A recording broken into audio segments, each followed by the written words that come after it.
This is an iHeart podcast. Guaranteed human.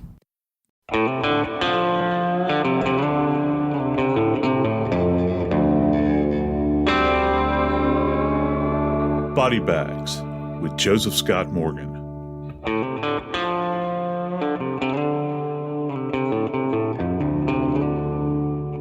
The greatest joy that I have experienced in my life was the birth of my children.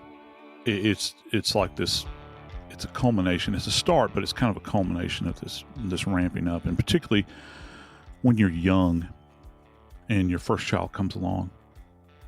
And it is joyful. It's hard to describe, tears of joy. People hear about that when a child is born. I think a lot of that is the release of anxiety, because there's a lot of fear. There's a lot of fear leading up to the birth of a child. Just terrifying. I remember laying awake at night thinking, how in the world am I going to do this? How in the world am I going to support my child? Those few days leading up to the birth, when you know that your wife has gone full term and you don't know what's waiting around the corner, it's enough to make very strong men tremble in their boots. I know it did for me. Today, we're going to discuss a young couple that never made it to that point of ecstasy, to gaze into the eyes of their newborn child. We're going to talk about a young couple that were executed, and as a result of their execution, their precious little child that had yet to be born but was due died as well. I'm Joseph Scott Morgan, and this is Body Bags. I remember the first time I strapped a child seat, and it's not really a seat, it's more like a carrier, Dave, into the back of my car at the hospital. And you think about it, and I remember thinking, I should have practiced this. And you're sitting there and you're thinking, how in the world am I going to, first off, leave the hospital safely? And people are doing this for thousands of years, going places with their baby. But this was my first time. How are you going to transport this precious little new life that's so fragile, and everybody's telling you it's fragile? Right. How are you going to do this? Get home, and then once you get home, what are you going to do? And I remember I have distinct memories of that. The old movie Knocked Up, where at the end of the movie, Seth Rogen's driving down the road with a newborn child, and he's driving like on one of the LA, I guess it's 5 or one of those. He's driving down the highway in the far right lane at about 25 miles per hour. That was me, man. I don't know about you. Did you have that feeling too? I was more like Raising Arizona with the baby in the middle of the freeway. That was pretty much me. I know. Got the extremes. One of my favorite movies, man, of all time, Raising Arizona. When you talk about having that first child, and it is a shocking moment of clarity, because for a guy, you watch things, you participate at the beginning, and the rest of it, you're pretty much an observer. You support or whatever, but a woman goes through all the physical changes and the bonding with this new body. I mean, there's a lot going on with a woman, where a guy, totally out of control. There's not one thing a man can do other than allow you to break his fingers while you grip, during birth. I mean, that's really kind of limited. Boy, it's quite the undertaking. Are you prepped? And that's the biggest thing. Are you prepped? And today, talking about this case, and I say being prepped, there were some images that had popped up in regards to the mother of this unborn child, Savanah Soto is her name, and the preparation part of this. I don't know if you ever went to a baby shower, maybe you have now at this stage in your life. But you talk about being a fish out of water.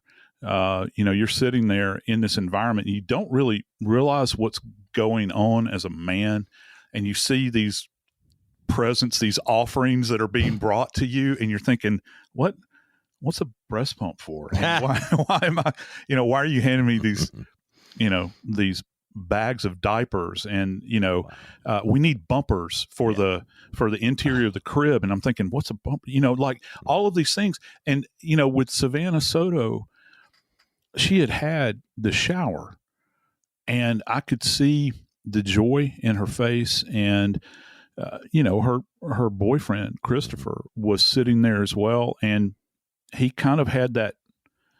He kind of had that look as he's holding something. I remember he's holding a bag of diapers in one of these images.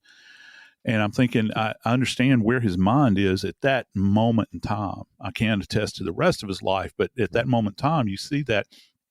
But there's a nervous energy about it. There's this anticipation, and you're thinking about, are you prepped? But Dave, I got to tell you, brother, there is no way they could have been prepared for what was coming down the tracks at them. That's what makes this case so markedly tragic.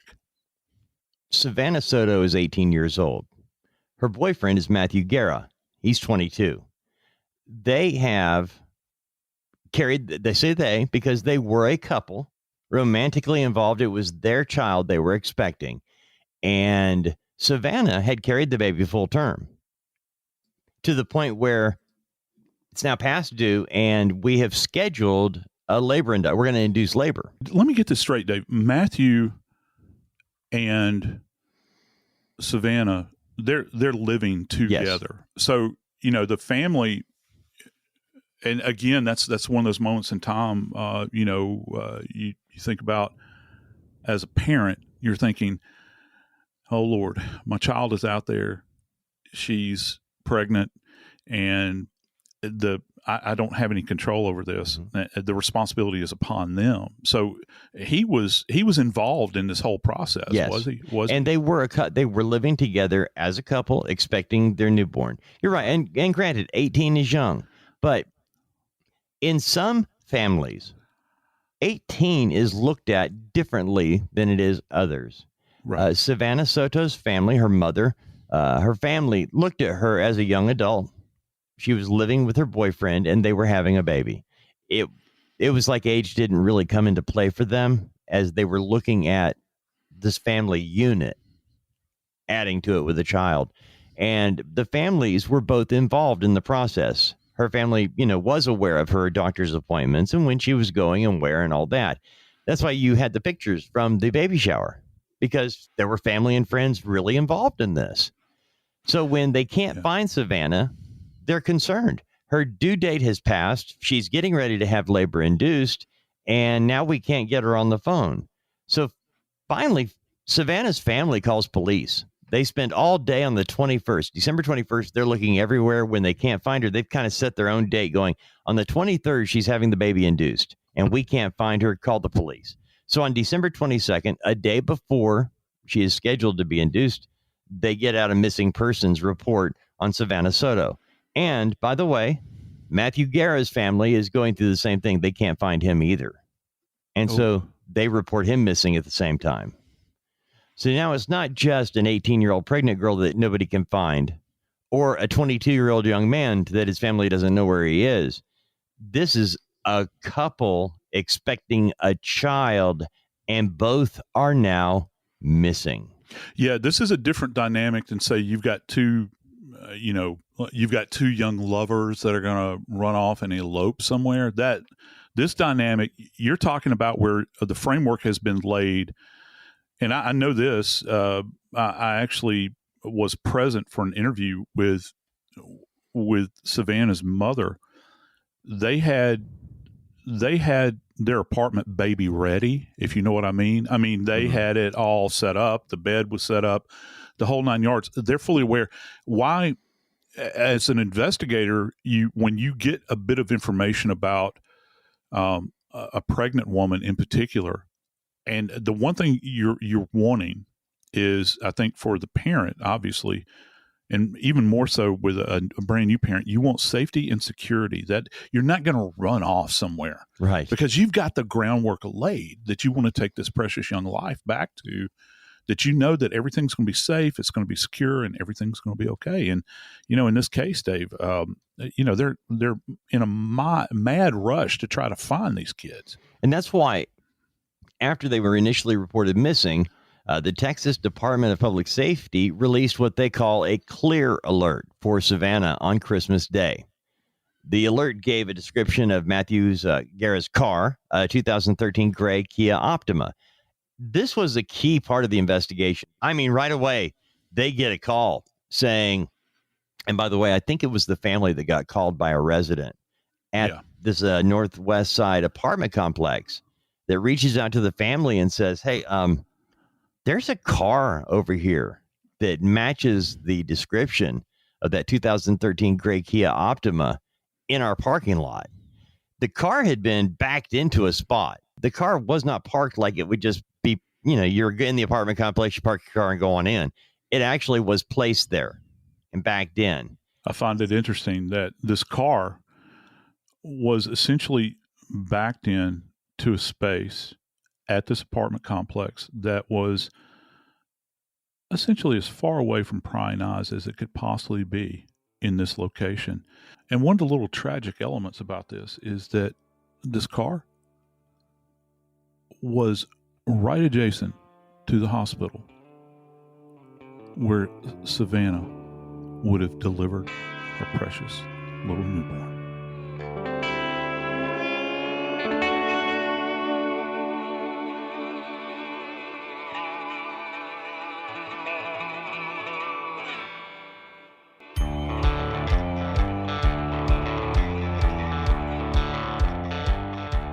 It doesn't matter. It really doesn't matter how much time passes for investigators. The old line, you drunk enough whiskey to float a battleship. There's not enough whiskey in the world. There's not enough, many times, even therapy for those of us that have been in the field as investigators to eradicate images from our minds of the things that we see. And, Dave, when the investigators arrived at the scene, I know this now, I didn't know it initially, they found this young couple in this vehicle, this Optima that you had mentioned. And Dave, first off, Matthew is in the back seat. It's his vehicle. And Savanah is in the front passenger seat.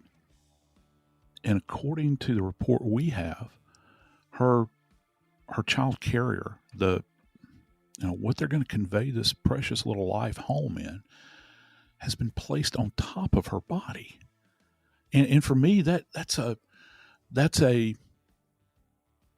I don't know if it's an issue with obscuring the face. We talk about face covering, an idea of familiarity. Maybe it's guilt on the part of whoever did this horrible deed. I know for me, it's kind of an exclamation point in the trajectory of the story. Well, you mentioned trajectory, and I got to ask you, Joe. We know we've got Savanah Soto in the front seat. We have her boyfriend Matthew in the back. Now, from the reports, it says they were both shot in the head. Yeah. And there are a couple other things I want to lay in here. Police say that Matthew appeared to have been drugged into the back seat, and this is not the location where they were shot. Or where they were murdered. They were brought here after they were murdered. Now, after the car was found, we saw videotape that showed when the car arrived in this spot, correct? We do. And it's kind of I was watching something the other day, and I think that everybody will identify with it. We can have satellite imagery from space of details on Earth that are so very fine. And granted, this is probably not fair. And those, you You can see clearly what's on the ground. Right. But yet you have these CCTV cameras where things are grainy and gray and dark. Grainy, gray, digitized, that sort of thing. But what I do know is that the imagery that they had with the CCTV is you've got a full size pickup truck. And when I say full size, I mean, it's got like 2 full doors on the rear. So it's a dual cab. Okay. Newer. It looks to be a Chevy, I think. And you can see the outline of the plate. Okay. And you can see that it's on a white background. And you can see that there are digits that are on there, but I swear, Dave, I froze my screen or paused it a couple of times and tried to make out the detail, because I'm thinking this is like, walking down the road and finding it from an investigative standpoint. It's like finding just a nugget of gold laying on top of the ground. Cause this is a nice truck. This is not like some beater that somebody stole. Somebody's still making monthly notes on this truck when you look at it. That's how new it is. And it's an upper end, model. And you're thinking somebody owns this. This is going to be tied back to somebody.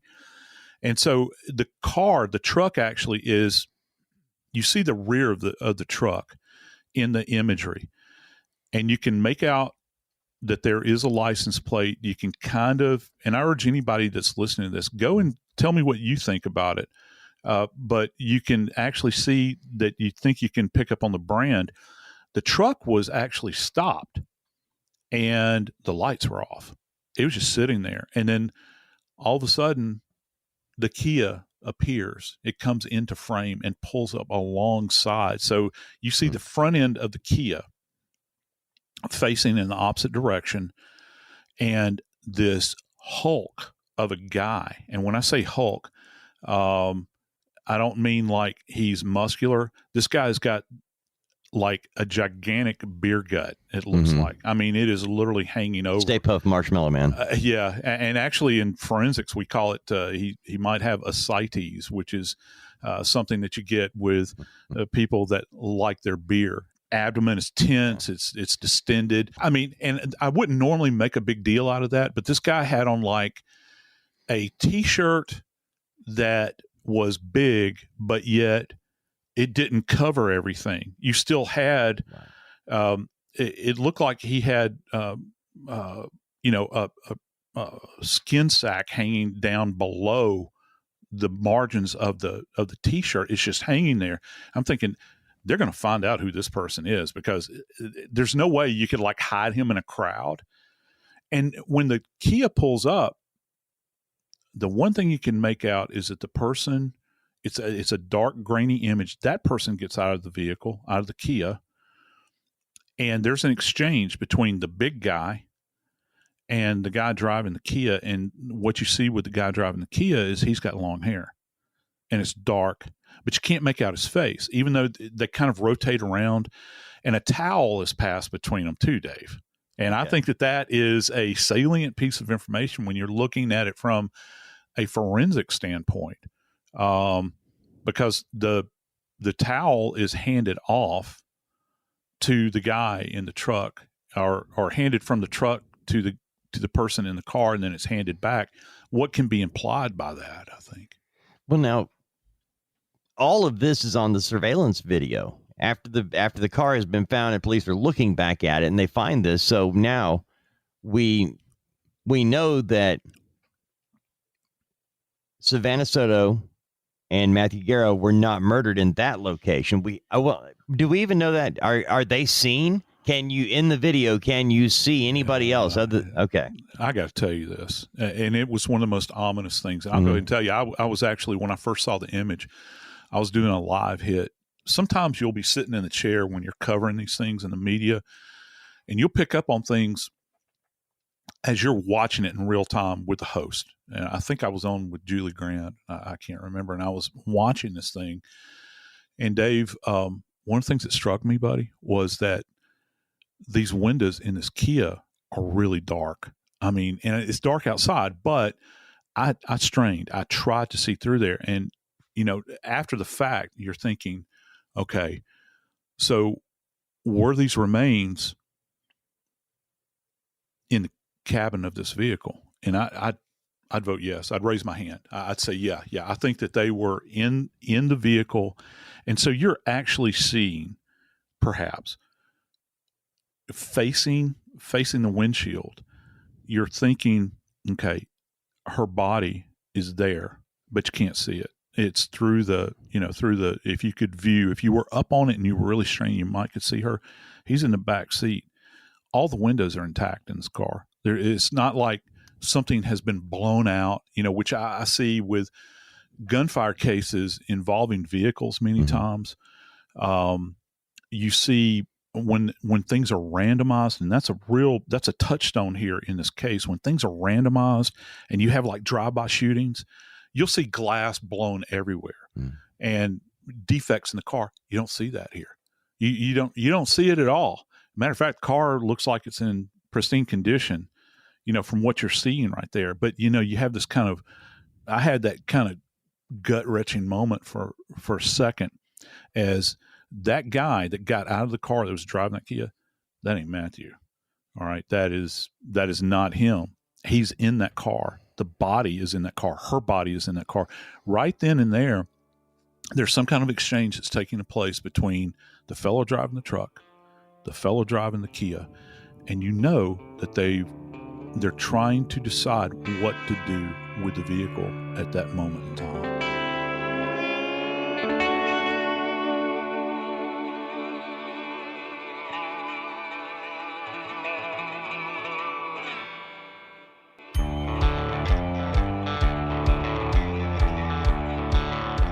To my own detriment, I have made, and I won't mention the case, but I have made the comment that a vehicle can be a rolling crime scene, and that's what makes cases involving vehicles kind of difficult to work, as opposed to like if you're in a static structure, Dave, like a home, all right, or even a mobile home where you have somebody that has been the victim of homicide within a structure. It's static. It's not necessarily going anywhere. But with a car, you and I have just had a discussion where we're thinking, well, were they killed in the car, or were they killed somewhere else and the car is used as a transportation mode? You sit around and you try to think out the dynamics of it, because there's been cases, man. I had a case many years ago where a guy killed a fellow in Atlanta and was pulled over by state troopers in Ohio, and the body was still in the back seat. You don't know what happens. Vehicles, it adds another element to anything that you're looking at from a forensic perspective. Based on the car being pulled into the location as we now see, and realizing it's not Matthew Guerra that is driving the car, knowing that Savanah Soto has been found dead in the front seat, passenger side of the car, with the carrier, the baby carrier, placed on top of her, that Matthew Guerra is in the back seat laying down and has been shot in the head. The police said their unborn baby was also dead in the car. What they're saying is that this unborn baby had died in utero as a result of the mother being shot. And that's very important here, because and I think that people are real quick to think, you're looking at a double homicide. This isn't a double homicide, it's triple homicide. And that's the way this case is taking place in San Antonio, Texas. And I can guarantee you this, that's the way they're going to operate this. And even, I knew something was up from the beginning, because news reports that were initially coming out about this case said that, and this was coming from the police, said that they're investigating a capital homicide. And generally with capital homicide, and that means that capital punishment is on the table, and capital punishment is on the table in Texas, trust me. Many times it involves, and you go from state to state, but you can get the needle for killing multiple people you can get the needle many times for killing someone. I know in some states, I think it's in Louisiana where I learned criminal law, anybody under the age of 12. So this would qualify. And the fact that they've got her prenatal history so well documented, you can put a doctor on the stand. Now listen to this. They would have taken the baby at autopsy. Okay. Trust me. I've done this. They actually removed the baby at autopsy. Do you know a separate autopsy is done for that baby? I don't think people realize that. And it is. And that's all going to be documented along the way. And the reason that is important, if you're adhering to the letter of the law, it will have been documented scientifically that this child is viable. Okay. It will be documented this child was not dead in utero prior to this event occurring with the mother of the child. Because we know that it was a full-term baby because they were getting ready to induce labor. But you're absolutely right. And they had all of the markers, all those things we talked about being a new parent, where you have to go to all the prenatal visits. The baby carrier was placed on top of her dead body. It's right there. They were Let me ask you this. Joe, is it possible, when we covered the story of Lacey Peterson and her baby Connor, she was not full term. She was murdered 2 months or so before he was due, I believe. But when her body was found, Connor, the baby, was found outside the womb, and you explained how the body would expel the baby. Right. Coffin birth, Right. Well, in this particular case, if Savanah Soto is murdered by a gunshot to the head, could her body involuntarily expel the baby? It's possible. We don't have that information at this point in time, and I'm curious to see if that was the dynamic that occurred. But I've worked more cases involving pregnant mothers where the body of the child is still in utero, as opposed to having coffin births. Generally, coffin births occur after a long interval of decomposition. That will happen. You have a degrading of the tissue that, there's kind of this anatomical architecture that's going on in the body, that is compromised at that point in time. But not here. I mean, this happened very quickly. Here. I wouldn't think so. But here's another interesting point along this. Matthew was identified pretty quickly, and this goes to these levels of identification that we use. We try to be very careful. We have a female that's obviously pregnant, but yet and she's a known person within Matthew's life. She is missing, but yet it took longer to get her identified, or for them to release a positive identity on her. So I don't know if that has to do with facial trauma or something like that, because the bodies were not found for 3 days. But, this time of year, even in South Texas, it's not going to be like July in South Texas. All right. The ME actually stated that Matthew had died of a contact gunshot wound. Well, what does that mean? Because spatial proximity, all right, and when you're talking about gunfire, it tells you a lot about the environment that a body is found in, and about the relationship prior to death that the victim has with the perpetrator. Dave, in order to get to the point where you have a contact gunshot wound, you have to be approximating this person like within the personal bubble. And when they say contact, they're not just saying that passively. They're actually saying that the end of that muzzle of that weapon was placed against his head when that weapon was discharged into his head. Well, how does that happen?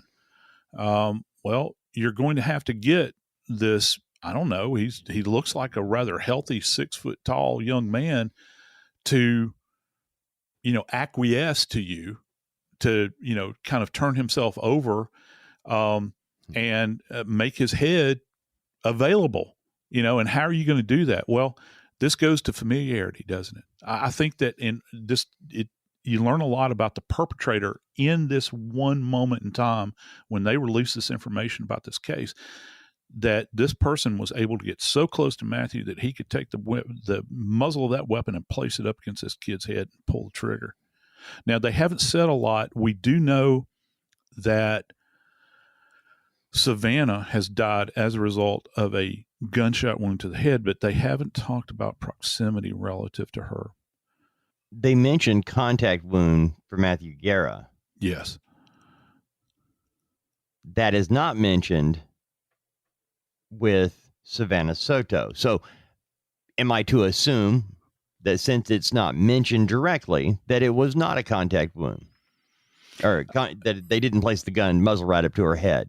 Right. That's one of the assumptions we could make. And also, you know how I'd mentioned that they delayed in making the identification on her.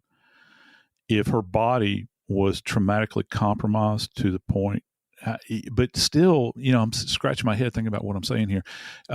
You can still ascertain, even if a head is greatly traumatized, what we will do in the morgue is when you have a gunshot wound to the head,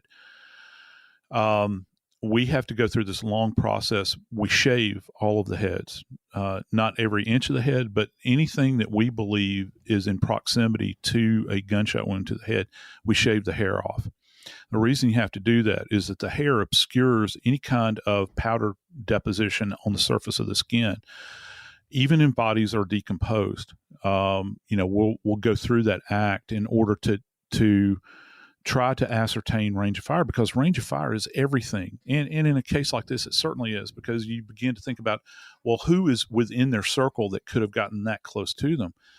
And when you think about the vehicle that they're in, this is a Kia Optima. It's not, you're not talking about, your grandpappy's, Cadillac, 1973 Cadillac Eldorado here. You're talking about a very small space, and you're going to have dynamic blood deposition if it occurs within the cabin of that car. Even if it's a single GSW to the head, you're going to have this blowout that's going to occur even in small portion. And this is the other thing. If it is a contact gunshot wound, you've heard the term blow back. What you have to think about is that as that weapon is being placed to a head, and the trigger, the firing sequence is initiated, you've got the projectile coming out of the weapon, but you've also got a tremendous injection of gas that's occurring. So anything that's going to be blown back, it'll be blown back onto the hand of the perpetrator and onto the surface of the weapon. So finding that weapon is going to be key, I think.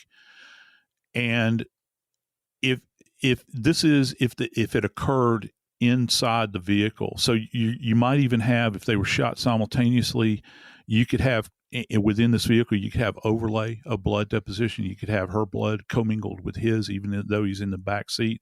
And the perpetrator, on their clothes, they might have blood from both of these subjects, which is not beyond the realm of possibility. We don't know that they were killed in the car. Right.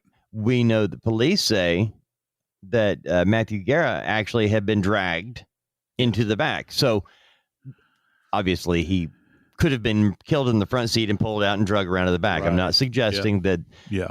But we don't know any of that yet. And we know they were not killed in the location where their bodies were found, based on the surveillance video of the car being pulled into that spot. Yeah. And I think that as time goes by, there's going to be more CCTV that is released in this, because I think they've got that car probably, look, we can't escape it nowadays, can we, buddy? That car is going to be going in front of a lens somewhere. Yep. And not to mention, and this is where, electronic forensics is really going to play key. Remember Mama and family are trying to find her. Her phone is, they're ringing her phone. Matthew's probably got a phone. Where are the phones? And if they can narrow this down where these phones are pinging off of, Lord knows, Dave, you might even have a circumstance. If they were near a CCTV camera, you might even have a circumstance where you can bear witness to a muzzle flash in this case. We don't know what they have at this point. I was so glad you gave the description of what was seen on the surveillance video. Even though it wasn't crystal clear, you described the people that were arrested, and you gave a good description of them based on the blurry, grainy video that you saw. Yeah. The people that were arrested, it's a father-son duo. And police have been very specific about who did what to whom. So the police know a whole lot more than they are telling us. Yeah, and both of these individuals have in fact been charged, and I find it interesting that the father, who turns out to be this rather protuberant individual, he's charged with abuse of a corpse, and that goes to Ramon Preciado. He's 53. Yeah, handling of the body, Dave. Right. Isn't that interesting? Yeah. So, that's what he's, so that leaves us, the son has now been Christopher charged. Preciado, 19. Yeah. He's been charged with long homicide. hair. When I saw it, this is what I thought. I thought, oh my God, if that adult male is the perpetrator in this case, that hair could be found inside the cabin of that car, and boy, it's very distinctive. It's long, black, wavy.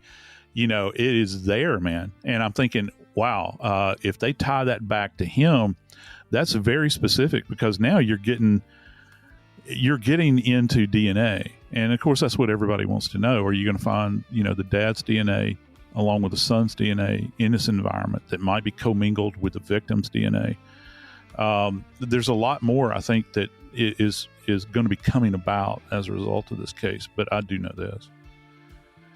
I do know that perhaps the greatest gift of all, that tiny, precious little life, Fabian, it's a gift that never arrived. I'm Joseph Scott Morgan, and this is Body Bags. This is an iHeart podcast. Guaranteed human.